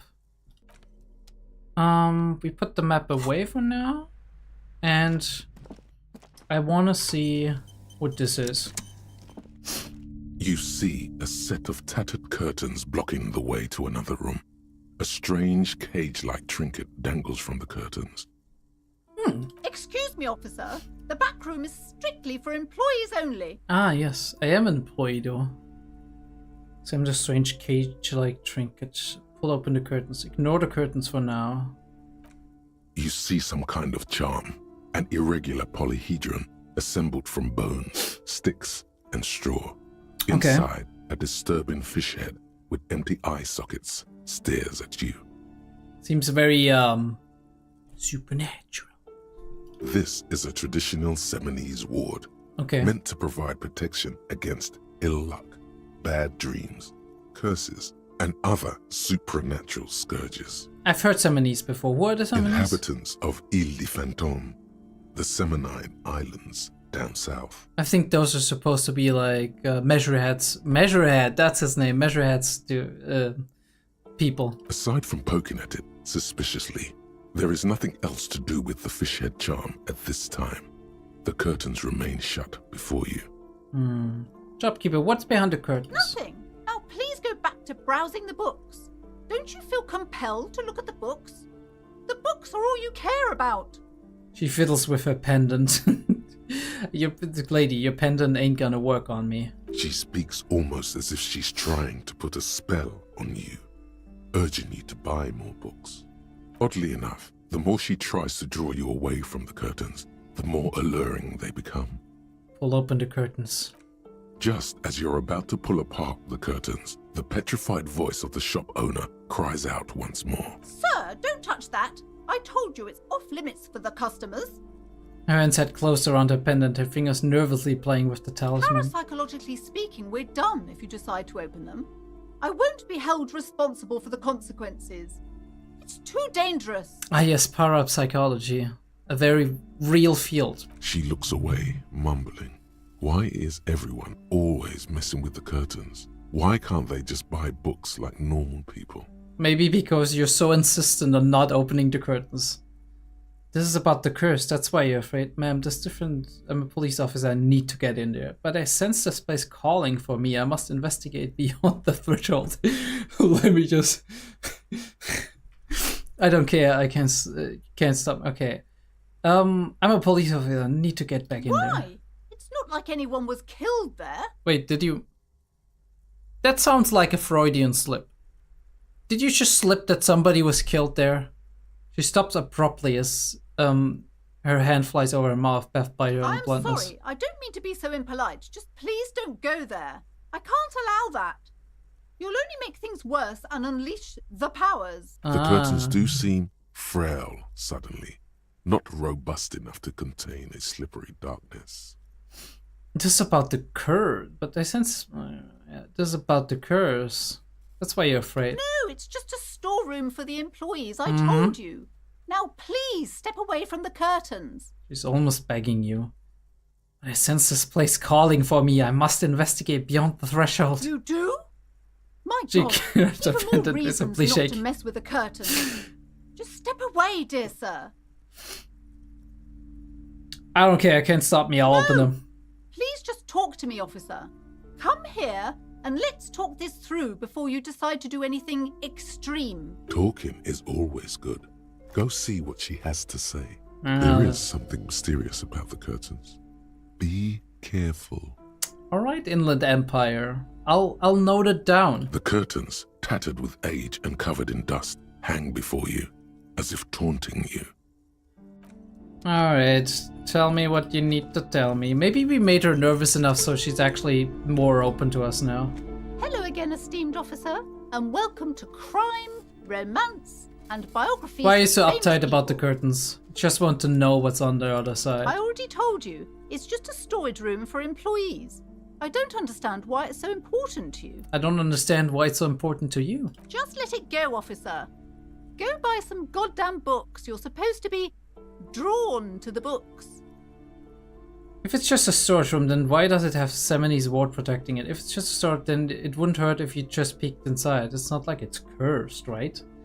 It's the first one because we use our knowledge here. It's just for decoration. She waves under you gaze, mouth pressed into a tight-lipped smile, then something breaks. Okay, fine. It's because this place is cursed. Just like Annette said, they don't call it the doomed commercial area for nothing. Are you happy now, officer? Happy that you've ruined everything? She closes her eyes and starts mumbling something to her pendant. How does this curse manifest itself? Why didn't you just tell me right away it's the curse? It's not good to talk about the curse, not in detail. The negativism, it's dangerous. Talking about the void wraiths angers them. She shivers. She seems to be absolutely convinced of this Wow. thing. Void raves. You have new words. Our brain is happy about that. Have you sought help from anyone? Yes, I've contacted numerous parapsychologists and even a pair of Simonese mediators. They provided me with the wards. She nods at the strange cage-like trinket on the The curtains. wards help to keep the doom at bay and protect us against the darkness that lies further in the building. Even though now I fear, it's not enough. How does this curse manifest itself? The curse is so much worse than you could imagine. It's a disease, eating at the very foundation. A shiver runs through the woman as she looks around in the dimly lit store. It's the curse of financial distress, of ruin and bankruptcy. My God, what have we done? She peers at the curtains again. Didn't that curtain just move? Shut up, Inland Empire, leave me alone. Okay, I'm a little confused. What does that mean? Annette mentioned that previous tenants have experienced some financial troubles. Wait, that's it? I was hoping for something more paranatural. It's not just that, officer. We're dealing with something supernatural here. It's the cacodemons, feeding off bad business practices and disappointing income statements. Ah yeah, the cacodemons. I met them just last week. There's something wrong with this building, I can tell you. Ever since I arrived, I've sensed an eerie lingering presence, as if I was unwanted here. I'm not gonna say anything. Sounds familiar. Strange, I feel I'm wanted too. What does this mean? Truly so? Perhaps the dark energies are leeching off you. You shouldn't stay in the store too long. It may be dangerous. Is your pendant part of the world as well? Point at her necklace. Oh, this? No, it's a special Himian amulet, blessed by desert pygmy shamans, with a spell of compulsion. It's to compel people to buy books. She is a crazy lady, isn't she? There are numerous spells cast throughout the store. I had the books anointed with a different inducement spell, for example. It's guaranteed to boost sales 15%. Alright, let me note this down. Magical thinking. we're gonna write the psych profile right now. Desert pygmy shamans. That sounds like a rather questionable way to describe a group of people. That too. Fair enough. Fair enough. I didn't quite peek it because it's like English native language, not quite, but pygmy? Would you like me to take the case? I could investigate, see if the curse is real. Most certainly not. I don't want anyone who's not familiar with the psychic arts to get involved in this mess. Oh, but we are. Stay away. Leave the spirits be, so they can return to their slumber. We're gonna get in there in some way, right? My liege, you know what this case calls for? A para-detective. Oh yes, hell yes. Gave smartest parenting advice. Fuck me, dude. Okay, but we still have a 51. Come on, come on. Time to fire up the old lie machine. Ma'am, I'm a renowned private investigator, paragon of law, and a specialist in all things criminal. I don't want to say all that. And I am his private partner, John Shaw. Together we run the preeminent postal surveillance firm in Revachol. God, Kim, I hope you're actually cooking. Shao is what the Seolite Empire was called in the Occident, back when far less was known about the people. It was a barbarian other, ever so mystical, on whom you could project any kind of exotic fantasy. The legend of it persists, and a lot of people still think the Shao is a thing. All right. We are truly private in our partnership. But wait, there's more. Once we've caught our client's spouse in flagrante delicto, we blackmail them and pocket the money ourselves, because that's what private investigators do. Now, I see that you are a married woman. Some penetrating sarcasm from your colleague there. What nonsense are you two going on about? This is not relevant at all. And besides, my husband would never do such a thing. We are proper people. Mind your manners, John. This isn't the Great Shao Empire where you can talk about sex stuff so openly. Right, enough nonsense. The point is... Oh, interesting. My light just died. Let me just... I mean, I don't know if it's gonna go on again. Oh yeah. Nice. Nice if you have it directly into the light, plugged into the wall. Mind your manners, John. This is Great Shao Empire. This is not the Great Shao Empire. Alright, enough nonsense. The point is that we sometimes take on unusual cases. I don't know, I'm gonna say the first one. We're gonna stay in our role, right? This is preposterous. A waste of my time and of no help to anyone. She looks displeased. Our sincere apologies, ma'am. No more nonsense. We are offering to assist you with your troubles. Pro bono. Despite his apologies, there's a twinge of amusement in the lieutenant's eye. So he did enjoy doing it. Alright. He didn't just do it for me. Great to know. That's right, and all you have to do is give us the key to the back room. Enough funny business. Will you just give us the key already? It's a good offer, ma'am. I urge you to accept our help. Maybe the only chance to save your business. That's right. When not spying on the love affairs of the ultra-rich, we solve unusual mysteries by the low reload. Oh yeah, I'm stupid. She's not just into supernatural stuff, but she also, I mean, she has a bookstore and she also probably has read a bunch of like stupid detective novels, right? What a better way to ask us. Oh my god! Will you stop with that incessant yammering? It's too much. If you wanted the key to the back door, you could have just asked for it. Could I? You didn't want it. Fine, I'll ask for it. Can we have the key? Absolutely not. Maybe that was the wrong answer. I had a few more questions about the curse. Okay, but please, only a few questions. You wouldn't want to disturb the spirits.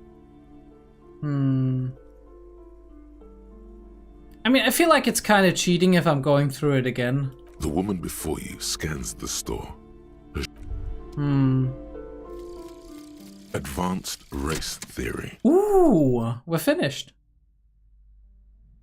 Everything is calm in the eye of the race storm. Your mind is lucid and bright. The mind-bending phylogenetics appear more distant and, to be fair, a little ridiculous. The great race mystery has cleared up. All that's left to do is verbalize your thoughts. Go and talk to Measurehead about your newly found insights. Ooh. Right, so we have something to talk to Measurehead about, which is really cool. Unfortunately, we don't have anything else. How long is like a long way home? Oh no, we already had that, right? Damn, we need more thoughts. I mean, we could go in there, but I'll save it for later, right? We'll book it. The display rack is brimming with worn paperbacks featuring an Oh, we already had that, sorry. Alright, let's go outside. See how we're doing.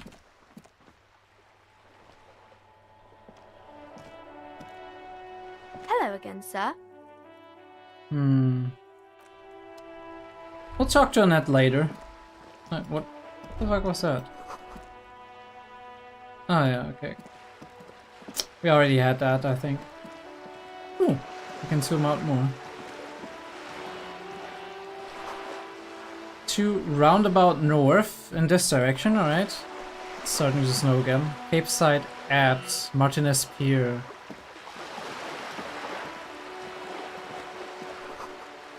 The ad reads broken window. Tips has windows. Alright. If you had a bag in your hand, perhaps you could collect these bottles and sell them. Damn. Is there a bag somewhere? This coin-operated viewer is facing southwest. Its coin slot is full of fossilized bubblegum, rendering the machine permanently inaccessible. Poor little viewer. The metal feels cold and wet under your palm. It looks unhygienic. Look inside. A thick layer of graffito covers the lenses. You spell out the word Onug written on the other side, with N and C scribbled backwards. Kuno. Alright. That's Kuno on the lens. Shift your focus to the background. Under the graffito, a sea of blues and greys appear.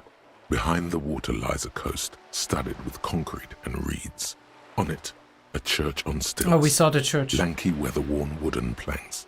An X-shaped cross topping its tower. You know this to be the Star of Pericarnassus, or the Cairo. The Cairo, The central symbol okay. of the Pericarnassian church. A star, a great moral height to be strived towards. Nice. The church looks old and weather-worn. There are no lights in the windows. Around the large wooden building, you see chunks of sea ice gathered on the beach, and a small tent set up on the ice. Ooh, a tent. Alright, so somebody is living there, question mark? Yeah, what's over there, actually? This coin-operated viewer is facing south. The instruction manual says to insert 25 centimes and pull the handle while looking inside. Then use the focus knob to zoom in if necessary. Why place a tourist attraction in the middle of such poverty? I already had the thing about whatever. What's a tourist attraction doing here? There was a revitalization project in 49. A design studio tried restoring Oh, Martinez that to was the thing. pre-war glory. It didn't stick. What They got happened? as far as the street lamps and the statue on that intersection. Then something went sour. I suspect that something was Everard Clare, the union leader. He muscled them out. It's how it usually goes around here. Interesting that a union leader would kind of muscle out people. Can't we do something about it? We should have done something about the Union 10 years ago. That ship has sailed, officer. Systemic problems, man. They ain't no joke. Alright. I mean, like I said, it's like 6 p.m. Lonely Criminal and survey the sea, indifferent as indifferent to your approach. Okay, you know what? Actually, I think what we should be doing is going back and looking at the corpse as like the final thing. Because like, we don't have that much more information, and Kim really drove home the point of like, we should be looking at that corpse at some point in time. And it's not gonna get younger or fresher. Ladder for kids, it would hold. Yeah, okay, we had There that. he still is, looking right through you with his white eyes. The body below is entirely dedicated to that corpse smell. Emitting it is all it does now. I mean, we still have like 3%. We already had that, so. Activity. He's about to blow! Cop's gonna blow, Kuno! Alright, we're gonna try it. Let go of your nose without throwing up. The ammonia only makes it worse. The combination forces tears out of your ducts. You manage to keep it in once. The second time, not so much. When the vomiting is done, your cheeks are wet with tears. I'm not sure if there's a way.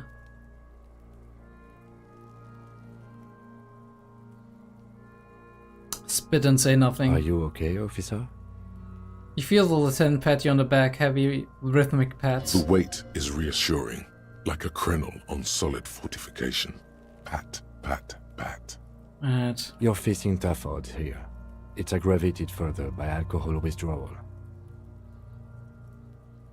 Why can't I keep it in if I've been a cop my whole fucking life? I've seen captains puke their guts out. It never gets easier. You never get used to the smell. Every Monday is cadaver day. Throw up, investigate. Throw up, initial autopsy. Throw up, bag it. He pats your back again. Then drive to the station. Maybe throw up on the way there if you didn't bag the thing tight enough.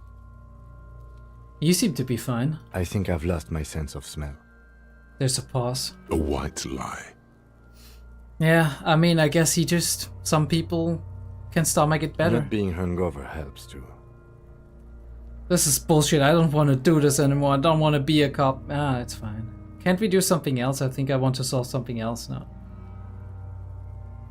Do it without me. I just can't keep it down. Can we literally not do it? Like, I don't get it. That's probably a good idea. Clear our head. But before we can do that, He withdraws his hand from the back and looks you in you the eye. need to get your shit together. Shake your head. No. But I don't want to get my shit together. But my shit already is together. No. Okay. We should go talk to the locals. Find something else to do while the wind changes. It's pretty bad right now. You've gained a thought. When this dialogue is over, go to your thought cabinet and internalize it for special bonuses and effects. Alright, volumetric shit compressor. Your shit is apart and it's rather unbecoming of a cop and a human being. It's supposed to be the opposite of that, together. Compressed in a small area. To achieve a solid level of shit compression, squeeze your cheeks together for 30 minutes. Do something similar to the with the two hemispheres of your brain. Talk to people, maybe that will help. Right, third thing to internalize. Let's try that. What is it giving us? Like, what's the... temporary research bonus, non-research time 30 minutes? Okay, I mean, I guess Give it half an hour. Get yourself together. Then come back and have another go.